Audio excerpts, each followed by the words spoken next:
Welcome to Flying Wiener's in-flight entertainment.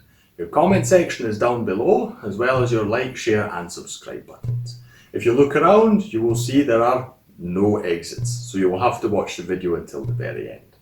Your choice of film for today is... Thank you for using in-flight entertainment. Enjoy! Hi and welcome to another episode of In-Flight Entertainment, which is a series where, compared to the reviews that I usually do, which don't contain spoilers, here I talk about films that I absolutely love. So straight off the bat, here's your spoiler warning. I will be discussing various things that happen in the film. So while the chances are very small that you haven't seen The Matrix yet, if you are such a person and you do want to watch it first, you should do that and then return to this video. This is the second video in this series. The first one I did about Gladiator, which is one of my favourite films of all time. If you haven't seen that and are interested in doing so, you can click on the link here up above me to see that. Let's transport ourselves back to the late 90s and talk about The Matrix.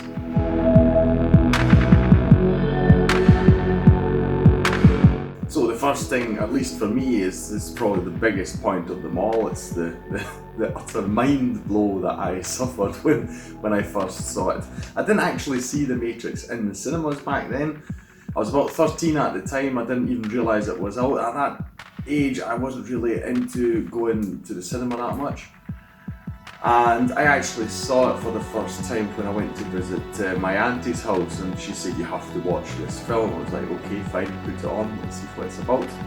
And The Matrix is very special to me for that reason, because it's this very, very first time in my life where I had this huge revelation, I'll call it, or philosophical debate about whether the world as we know it is real. Am I real? Is this reality? What is real? You know, that really messed me up. I mean, in a good way. So it's really expanded my horizons when it comes to perception of reality, I'll call it. And it's definitely what I love the film most for. I'm very grateful for that, changing my entire perspective. And I just love it in the film as well, because I believe it's done very well. Just you're gradually introduced to it, I suppose you should say. Obviously you have the big info dump that Morpheus does where they're in the construct and he's explaining to Neo the fields where the humans are grown and all these things. But there are also other things that you get to think about. You've got the scene where they're eating the protein, whatever you want to call it, sludge. And you've got Mouse talking to Neo about the taste of things, and it makes you think about it. I mean, there's so many things you have to consider. How does a machine know what, I believe in the film they say, tasty wheat, what that tastes like? And that, it's great. Your mind, it keeps going from one thing to the next, and before you know it, you're thinking about so many things, and I love it when films do that. So this is the very, very first film in my life that really did that to me on such a huge level, and I'll always love it for that alone. I do realise that it's obviously not an original concept. I believe that the book that is the main influence for this film is even shown at the start. Neo in his apartment, he keeps his, mini discs, I think. They're not around anymore, remember them? He keeps them in a book that he's sort of cut the pages out of, hollowed them out to make it, sort of like a sweet storage space. And I believe that book is the one that is the basis for what the story is about. One more thing when it comes to the mind blow, I love the scene with the Oracle, which is great. Again, my 13, 14-year-old self, when she goes, if you remember in the film, she says to him, "Don't worry about the vase." He says, "What vase?" Turns around, knocks a vase down, and she says, "That vase." And then she says, what really is going to mess you up later on is thinking about whether you had done it if I had not said to you about the bees.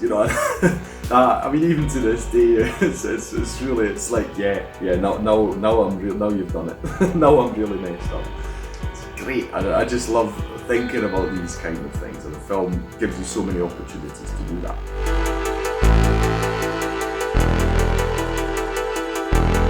Yes, The Matrix is absolutely a geek's wet dream. I see myself as a geek in many ways when it comes to pop culture and interests. I'm a gamer as well. So all these things, I would say, The Matrix shows very well, and it's a very good example of being a geek is very cool, of course.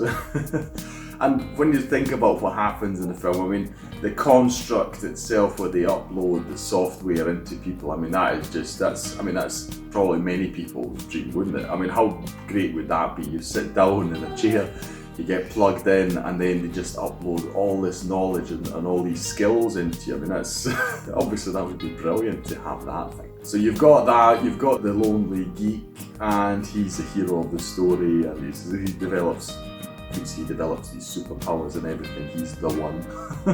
In that sense, it's also, I would say, a geek's dream of becoming the hero of the story, of course. And you've got the next thing with all the fight scenes and that's obviously very, very cool. People who love action games obviously want to fight like that. The Matrix actually makes this possible for you. You can actually be a very skilled fighter and all that. So I like basically what the Matrix has done for geek culture. Being a geek or a nerd is not something that's negative, it can be very cool. And I'd like to think that the Matrix played a part in that.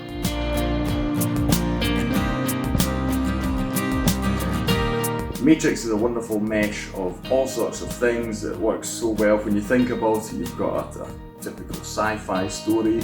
You've got a lot of cool fights in it, all sorts of martial arts going on. As a martial artist, I love that, of course. I mean, yes, you can always have the discussion of whether the fight scenes are realistic. In most cases, they are not. But even I will admit that I love a cool fight scene, even although from a self-defense aspect or perspective, it makes no sense. So you've got that, you've got the action, the overall action, which is great. You've got a good story, a good solid story, I feel. And when you think about it, there's a lot that happens. I mean, you've got stuff that happens in the Matrix, you've got the real world. It never feels too confused. Like I say, it's a big mesh of things, but done very, very well. Nothing's overdone.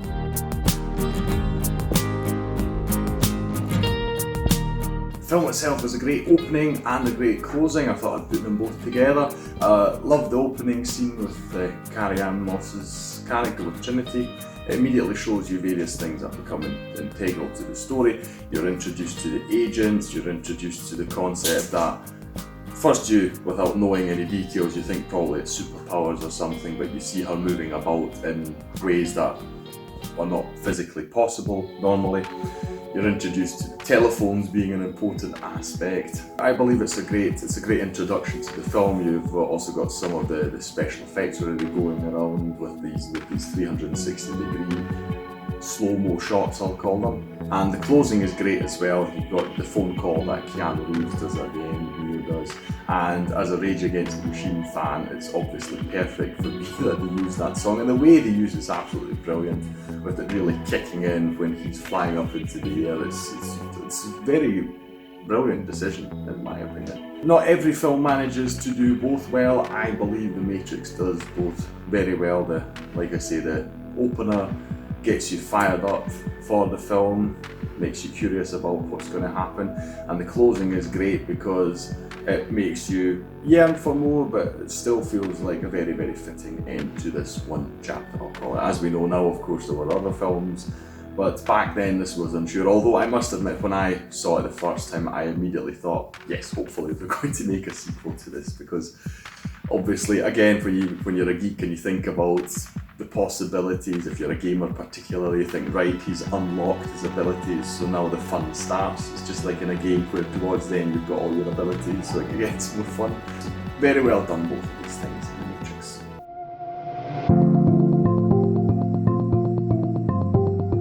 Hugo Weaving is, of course, Agent Smith. He is the main antagonist. While you have three agents, he is prominent in the story, as you will know, of course, if you've seen it. And he does it so well. I love Hugo Weaving, he's a brilliant actor. And it may sound very, very simple to just be emotionless and pretend you're a machine, but the way he does it, his speech is absolutely perfect for it. It's great. There's such a lack of emotion, and how he stresses the individual words and that is great. He's so menacing, and I love the speech he does about humanity being a virus. Again, something that makes you think and you go, actually, he's got some truth there in that speech. As hard as it may be to admit, but yeah, I mean, there's obviously you could argue that the human race is obviously not good for the planet. They've found pretty much a perfect villain in him, and obviously in the story itself, particularly throughout most of the film, you're shown and you're told many times that the agents are unbeatable. You can't defeat them. Even if you do manage to somehow eliminate one, he'll just reappear a few seconds later from somewhere else. So great concept in the film and perfectly portrayed by Hugo Wiener.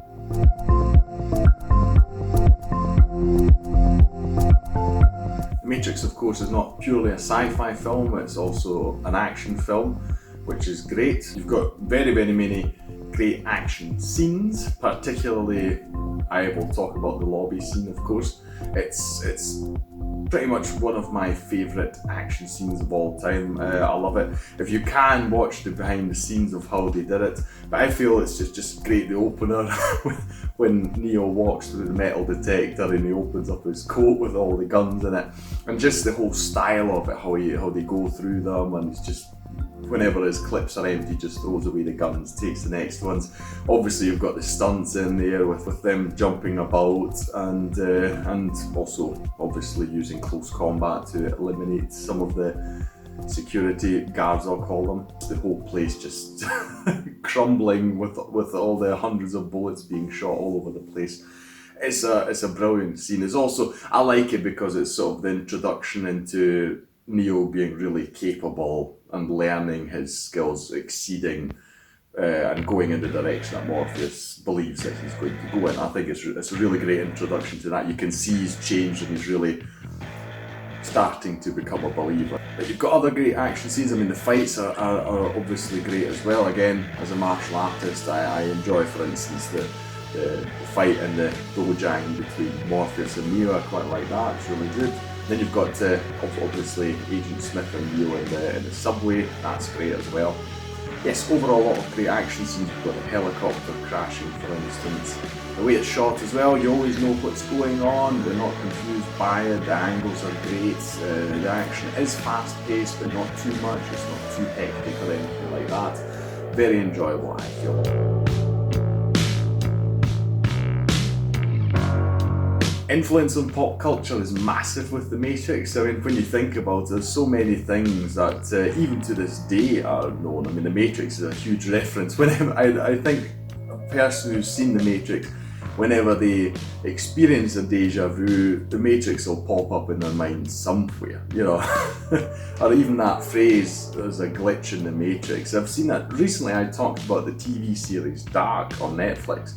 And even that's got mentions the glitch in the Matrix in the dialogue, you know, so it's permeated throughout society. Then you've got other things, the Nokia phone. I mean, I don't know how much Nokia paid to have this in the film, but there's no doubt about it. That is probably one of the most prominent props that's ever been used in a film. I mean, I can remember back then, I always wanted one of these phones. I didn't get one, I didn't have one. I mean, I didn't pester my parents too much about it, I don't think. But I always thought to myself, it would be cool to have one of these phones where you press a button and the cover slides down, you know. Such a silly thing, but believe me, if you're too young to have been around back then, everyone either wanted to have one of these phones or had it because they were just so cool. The outfits, I mean, when you look at them nowadays, you'll go, yeah, that's very 90s and that, but to this day, I still think the outfits they wear as soon as they're in the Matrix, especially Morpheus, I mean, he's just cool. There's so many cool outfits in the film. I'm sure they had a massive influence. Obviously, the concept of the Matrix itself, to this day, is present in popular culture, there's no doubt about it. You've got the red pill, the blue pill, all sorts of things that are still around to this day. Probably, maybe the most obvious one, but the scrolling characters on the screen, the green characters, your letters, numbers, etc. I mean, I can remember back then when I got my first smartphone and I realised there was such a concept as animated wallpapers. First thing I downloaded was a Matrix wallpaper, so that every time I turned on my phone, turned on the screen, the letters would crawl down the screen. I mean, that's also such a well-known thing about the film. And talking about pop culture, you obviously can't do that without mentioning bullet time. When I started to think, I probably couldn't list all the films because I frankly don't even know them all, but I'm sure if you think about it, you'll also come to the conclusion that so many films started doing these slow-mo bullet time things, either actually with bullets or other slow motion effects. Obviously it's also been parodied as well, of course, but it's such a popular thing. Yes, The Matrix definitely gave us bullet time and a different approach to slow motion effects.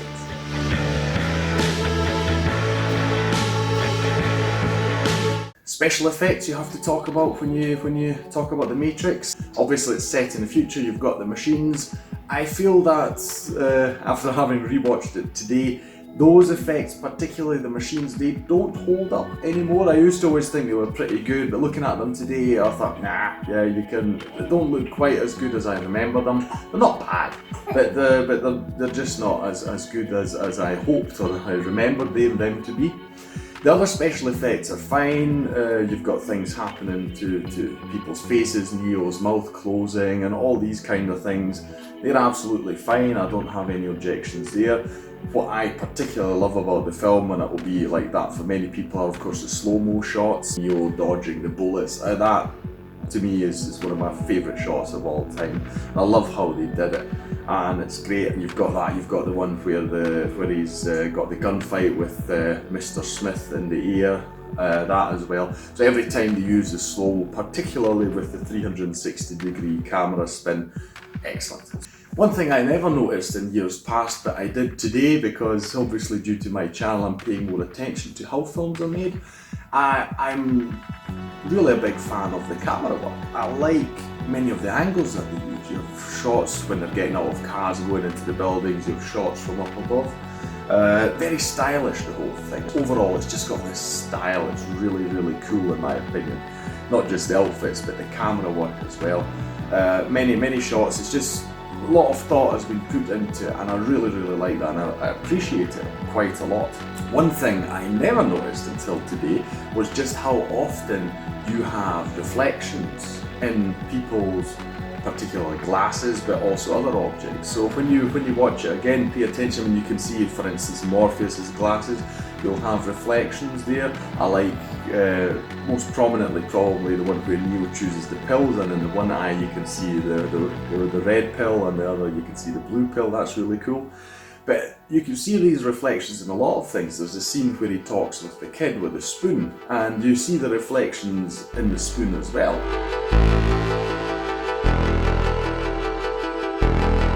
Just as a sort of a closing thing, you get people maybe who are not a big fan of Keanu Reeves because they feel that his acting is quite wooden. And while I see where that opinion is coming from, I feel it's fitting actually. Because when you think about it, again, Neo's character, I mean, he lives alone, he's basically got nothing to live for.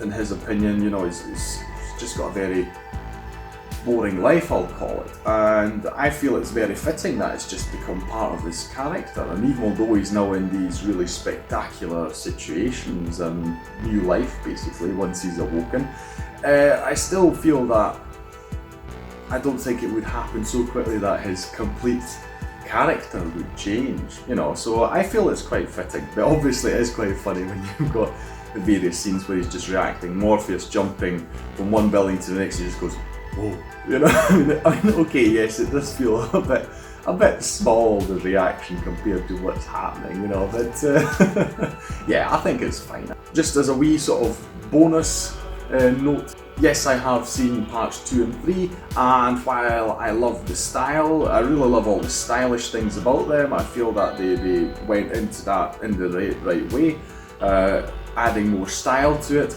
Obviously the conclusion of the story in that I wasn't too happy with all these things either. I mean, it was okay, it was fine. It's one of these situations where it might be just too difficult to build on the extraordinary success of the first one.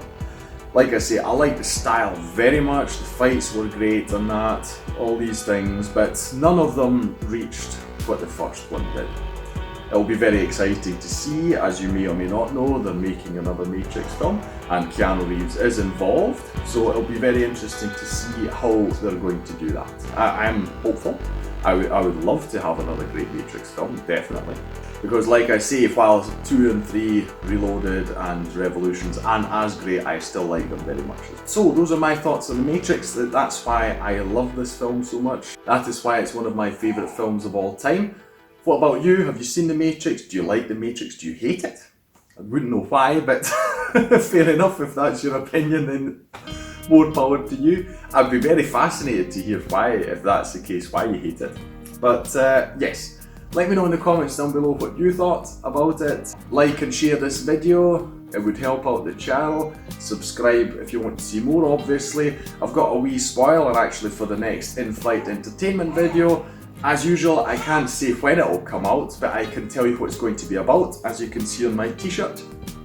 It's going to be about a slightly controversial film, Batman v Superman, which incidentally is also one of my favourite films. Yes, shocker to some people maybe, but I absolutely love the film. I will explain to you why in that film. Don't worry, I'm not going to go down the road of saying your opinion is wrong if you don't like the film. I'll just explain why I love it so much. Maybe that will make you appreciate it a bit more, or maybe you'll reconsider a bit. That would be great if that would happen, but we'll see when we get to it. So yes, the next in-flight entertainment will be about Batman v Superman. When it will come out, I obviously can't say yet, but it will be on this channel. So subscribe if you want to see that when it eventually does come out. That's all from me today. Thank you for watching, and I'll see you in the next video. Take care. Bye.